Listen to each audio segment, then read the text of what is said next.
साथियों जय भीम। साथियों अभी वर्तमान की जो राजनीतिक हालात है वो कहीं ना कहीं बसपा के पक्ष में आते नज़र आ रहे हैं। देश के जो समीकरण बन रहे हैं, देश के तमाम राजनेताओं के जो समीकरण बन रहे हैं, उससे तो यही लग रहा है कि कहीं ना कहीं देश के जो राजनीतिक हालात है वो बसपा के पक्ष में कहीं ना कहीं नज़र आ रहे हैं। इसके मायने इस हिसाब से भी हम निकाल सकते हैं कि पूर्व में जो ओम प्रकाश राजभर जी है, जो कि सुभाषपा के राष्ट्रीय अध्यक्ष हैं, उन्होंने भी कुछ दिन पहले स्पष्ट किया था कि विपक्ष आए और बहन मायावती जी को प्रधानमंत्री का उम्मीदवार घोषित करें, सभी विपक्ष मिलकर के उनको प्रधानमंत्री का उम्मीदवार प्रमोट करें। साथियों छोटे छोटे जो क्षेत्रीय दल हैं वो कहीं ना कहीं अब बहुजन समाज पार्टी से दिलचस्पी रख रहे हैं। उनको पता है कि नगर निगम के चुनाव अभी उत्तर प्रदेश में गए हैं, तो उससे तस्वीर ये साफ हुई कि भारतीय जनता पार्टी को अगर कोई रोक सकता है तो वो बहुजन समाज पार्टी है। तो छोटे छोटे जो क्षेत्रीय दल हैं जिनका अपने अपने क्षेत्र में अपना अपना रुतबा है, वजूद है, वो लोग कहीं ना कहीं बहुजन समाज पार्टी में दिलचस्पी दिखा रहे हैं। साथियों इससे ये भी स्पष्ट है कि बहुजन समाज पार्टी की ताकत अब दुश्मन को भी एहसास होने लगी है, विपक्ष को भी महसूस होने लगी है कि बहुजन समाज पार्टी को मुख्य विपक्ष ना मानकर हम जो छोटे छोटे जो ये नीतीश कुमार जी का दल हुआ, समाजवादी अखिलेश जी का दल हुआ, तेजस्वी यादव जी का दल हुआ, ये जो दल के जो नेता हैं ये अपने आप को प्रधानमंत्री के उम्मीदवार घोषित करके चल रहे थे, लेकिन बदलती हुई स्थिति कुछ नज़र आ रही है। जैसे जैसे समय गुजर रहा है वैसे स्थिति अलग नज़र आ रही है। छोटे छोटे दल जो इनकी तरह ही दल हैं, नीतीश कुमार जी की तरह, इनकी पार्टी की तरह, वैसे ही तमाम प्रकार के दल आज बहुजन समाज पार्टी के पक्ष में नज़र आ रहे हैं। अभी कुछ दिन पहले केशवदेव मौर्य जी ने भी बड़ी बैठक बुलाई थी, अपनी प्रदेश स्तरीय कार्यकर्ताओं का एक सम्मेलन आयोजित किया था। उस सम्मेलन में केशवदेव मौर्य जी ने स्पष्ट किया, जो कि पहले सपा के साथ थे, उन्होंने स्पष्ट किया कि अगर बहन मायावती जी हमारे समर्थन का अगर विरोध भी करती है तब भी हम उनको समर्थन करेंगे।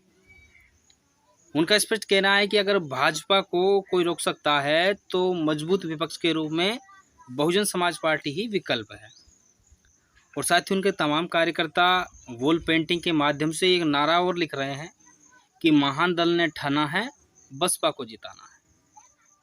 साथियों भले ही बसपा के नेता इसमें कोई इंटरेस्ट ना हो, आदरणीय बहन जी उनकी बातों में कोई इंटरेस्ट ना लेती हो, लेकिन वो लोग बसपा को इस बार पावर में लाने के लिए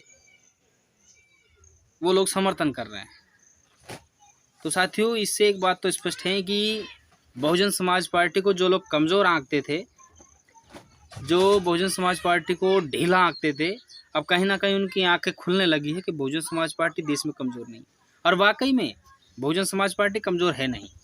बहुजन समाज पार्टी का अगर हम गहराई से एनालिसिस करेंगे और जानेंगे तो 36 आज देश के वर्तमान 36 राज्यों में बहुजन समाज पार्टी का वोटर सपोर्टर कार्यकर्ता है।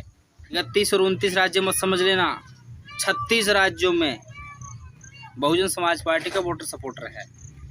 साथियों तो जो लोग कमज़ोर आंकने की ही वो जो बहुजन समाज पार्टी को कमज़ोर आंक रहे थे, अब कहीं ना कहीं उनके भी आंखें फटने लगी कि बहुजन समाज पार्टी इस देश में कमज़ोर नहीं, वाकई में वो देश का तीसरे राष्ट्रीय बड़ा दल है। तो इससे तस्वीर ये साफ है कि 2024 के लोकसभा चुनाव में बहुजन समाज पार्टी ज़रूर इस बार कुछ नया करेगी, ये निश्चित बात है। और साथियों एक खबर और चल रही है कि कांग्रेस से गठबंधन की अटकलें, तमाम साथी तमाम प्रकार की आवाज़ें आ रही हैं। अभी 23 के चुनाव में लोग कह रहे हैं कि मध्य प्रदेश में भी बीएसपी का गठबंधन कांग्रेस से होगा। तो साथियों ऐसी कोई अभी खबर नहीं है, ये सब अफवाह है। मैं मध्य प्रदेश से ही हूँ और मध्य प्रदेश में इस प्रकार का कोई भी वातावरण यहाँ नहीं चल रहा है। 2018 में भी एक बार कोशिश की थी कांग्रेस ने बसपा से गठबंधन करने की, लेकिन कांग्रेस बसपा को सम्मानजनक सीटें देने को तैयार नहीं थी, तो बसपा ने मना कर दिया। और इस बार भी अगर चर्चा होती है तो यही होता है, क्योंकि कांग्रेस का मकसद भी बसपा को कमज़ोर करना होता है।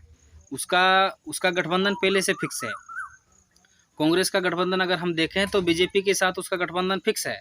वो बसपा के साथ क्यों गठबंधन करेगी? वो तो बसपा को कमज़ोर करने की और नेस्तनाबूद करने की हर नाकाम कोशिश करती है। और इस प्रकार के जो खबरें चल रही है कि कांग्रेस बसपा का गठबंधन होगा, 24 में वो होगा, फलाना होगा, ढिकड़ा, साथियों ये सब जो अफवाह फैला रहे हैं लोग, ये उन्हीं कांग्रेसियों द्वारा लगाए गए लोग हैं, जो अपनी अपनी मीडिया में अपने अपने बड़े बड़े लेड वो छाप रहे हैं, ब्लॉग डाल रहे हैं, खबरें चला रहे हैं। साथियों ये खबरें भ्रामक खबरें हैं और इन खबरों का कोई भी जो है औचित्य नहीं है। बहुजन समाज पार्टी की राष्ट्रीय अध्यक्षा बहन मायावती जी ने पहले ही क्लियर कर दिया था। जो लोग ये कह रहे हैं गठबंधन की चर्चा चल रही है, उन्होंने 3-4 बार कॉन्फ्रेंस हो गई बहन जी की, और बहन जी ने अपनी कॉन्फ्रेंस में ये स्पष्ट कर दिया कि बहुजन समाज पार्टी अकेले अपने दम पर जो 2023 में 4 राज्यों में चुनाव होने हैं, मध्य प्रदेश, राजस्थान, छत्तीसगढ़ और तेलंगाना, इनमें बहुजन समाज पार्टी अपने दम पर अकेले अपने दम पर चुनाव लड़ेगी। और 24 का लोकसभा चुनाव में बहन जी के जन्मदिन पर भी बहन जी ने स्पष्ट कर दिया कि हमारी पार्टी अपने बलबूते पर अकेली चुनाव लड़ेगी। तो साथियों बहन जी बार बार में स्पष्ट करती है कि हम अकेले चुनाव लड़ेंगे, फिर ये पता नहीं नई नई प्रोपेगेंडा रच करके लोग कौन सी खबर लाते हैं। ये सब खबरें जो हैं ये भ्रामक खबरें हैं, लोगों का माइंड डाइवर्ट करने की खबरें हैं, ताकि दोष बसपा को दे दिया जाए, बसपा को ब्लैकमेल किया जाए कि कांग्रेस ने तो कोशिश कर रही है भाजपा को रोकने की, लेकिन बसपा साथ नहीं दे रही। ये बीएसपी को एक सोची समझी ठगी बसपा के साथ की जा रही है, मतलब करने की कोशिश की जा रही है। तो साथियों ये सब चीज़ें हमें ध्यान में रखनी पड़ेगी, और बसपा अपने दम पर चुनाव लड़ रही है, इतना मुझे कन्फर्म है। यहाँ मध्य प्रदेश में कोई किसी से कोई गठबंधन नहीं है। हाँ, अगर कोई छोटे छोटे क्षेत्रीय दल हैं, अगर वो समर्थन देते हैं वो बात अलग है, लेकिन कांग्रेस जैसी कोई वो गठबंधन की चर्चा नहीं है। और कांग्रेस से गठबंधन होता भी है तो ये निश्चित है कि बसपा नुकसान में जाएगी, क्योंकि जहां बसपा मध्य प्रदेश में 230 सीटों पर चुनाव लड़ती है, वहां कांग्रेस बसपा को केवल 20-30 सीटों पर सीमित कर देगी। आप बात को समझने की कोशिश करें कि जहां बहुजन समाज पार्टी मध्य प्रदेश की 230 विधानसभा पर अपना सिंबल पहुंचाती है, वहां पर कांग्रेस से अगर गठबंधन होगा तो वो 20-30 सीटों पर हमारे सिंबल को पहुंचने देगी, बाकी जगह हमारे सिंबल समाप्त कर देगी। और साथियों बहुजन समाज पार्टी की तो मंशा हमेशा साफ रही है। आपको पता है कि 18 के चुनाव में मध्य प्रदेश में कांग्रेस के पास में कोई बहुमत नहीं था, बहुमत का आंकड़ा उनके पास नहीं था, राजस्थान में भी नहीं था, लेकिन बहुजन समाज पार्टी ने बशर्ते उनको समर्थन दिया। मध्य प्रदेश में अपने 2 विधायकों का समर्थन दिया, राजस्थान में अपने 6 विधायकों का समर्थन दिया। लेकिन फिर भी कांग्रेस की पुरानी आदत, उसकी एक गंदी आदत जो बसपा को हमेशा कमज़ोर करने की रहती है, वो अपनी हरकत से बाज नहीं आती। राजस्थान में उन्होंने 6 विधायक फिर छोड़े, यहाँ भी उसने गड़बड़ कर दिया।